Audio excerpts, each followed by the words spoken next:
Welcome to the food story with Heli Rathod. આજે આપણે બનાવીશું રેડ સોસ પાસ્તા.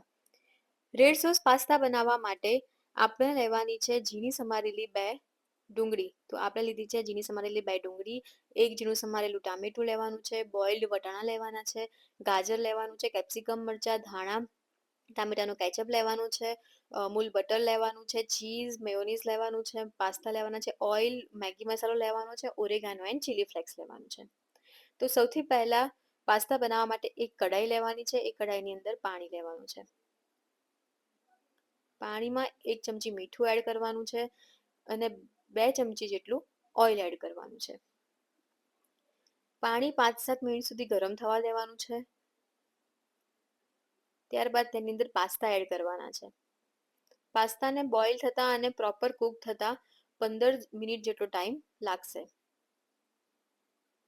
15 મિનિટ પછી તે પાસ્તાને એક વાસણમાં નીકાળી દેવાના છે. પછી ત્યારબાદ આપણે પાસ્તા બનાવવા માટે એક કઢાઈ લઈશું. તે કઢાઈમાં સૌથી પહેલા બટર એડ કરવાનું છે. તો આપણે તેની અંદર બટર એડ કર્યું છે.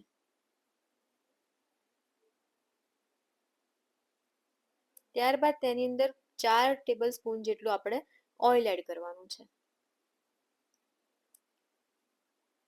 પછી ઓઇલ અને બટર થોડું ગરમ થાય ત્યારબાદ તેની અંદર ડુંગળી એડ કરવાની છે.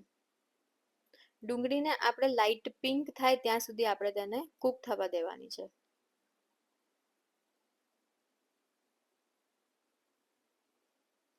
તો ડુંગળીને ધીરે ધીરે લાઇટ પિંક થઈ જશે અને હવે ડુંગળી લાઇટ પિંક થઈ ગઈ છે.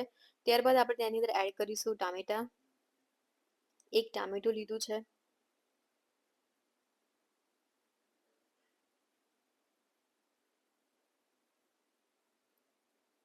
તેને પ્રોપર મિક્સ કરીને પછી તેની અંદર એડ કરવાનું છે ગાજર, સમારેલું નાનું ગાજર છે એક કેપ્સિકમ મરચાં એડ કરવાના છે અંદર, બોઇલ્ડ વટાણા એડ કરવાના છે અંદર. ત્યારબાદ તેને સરખું મિક્સ કરી દેવાનું છે અને તેને ઢાંકીને 5 મિનિટ સુધી કૂક થવા દેવાનું છે. તો હવે આપણે તેને ઢાંકીને 5 મિનિટ સુધી કૂક થવા દઈશું. તો 5 મિનિટ થઈ ગઈ છે. ત્યારબાદ તમે જોશો તો બધું જ જે વેજીટેબલ અંદર નાખ્યું છે એ સરખું કૂક થઈ ગયું છે.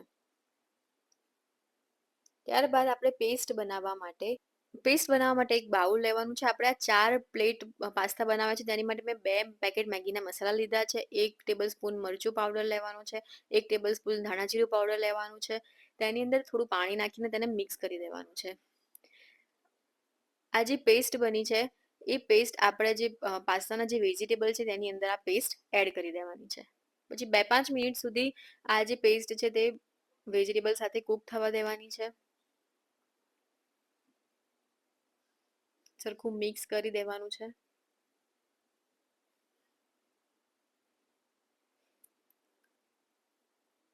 પછી તેની અંદર આપણે જે પાસ્તા બોઇલ કરેલા હતા તે એડ કરી દેવાના છે અને તેને પણ વેજીટેબલ સાથે સરખા મિક્સ કરી દેવાના છે.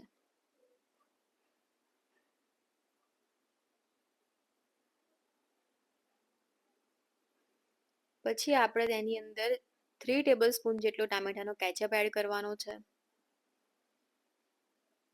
3 ટેબલ સ્પૂન મેયોનીઝ એડ કરવાની છે. આપણે પાસ્તા બોઇલ કરવામાં ઓલરેડી થોડુંક પહેલાં મીઠું 1 ચમચી જેટલું નાખ્યું હતું એટલે આપણે only four half tablespoon જેટલું જ મીઠું એડ કરવાનું છે. પછી તેની અંદર આપણે ચીઝ છે એ ચીઝ એડ કરવાનું છે. ચીઝને હું છીણીને એડ કરું છું. તમે ચીઝની સ્લાઇસ બી યુઝ કરી શકો છો. પછી મિક્સ કરીને તેની અંદર થોડા ધાણા એડ કરવાના છે લીલા. પછી તેને મિક્સ કરી દેવાનું છે.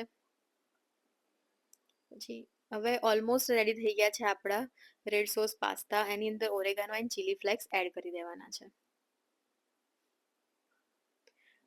હવે રેડી છે આપણા પાસ્તા. તેને એક પ્લેટમાં નીકાળી દઈશું.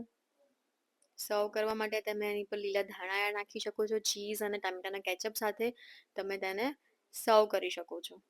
તો રેડી છે આપણા હોમમેડ રેડ સોસ પાસ્તા. જો તમને રેસીપી ગમે તો like, share and subscribe the channel.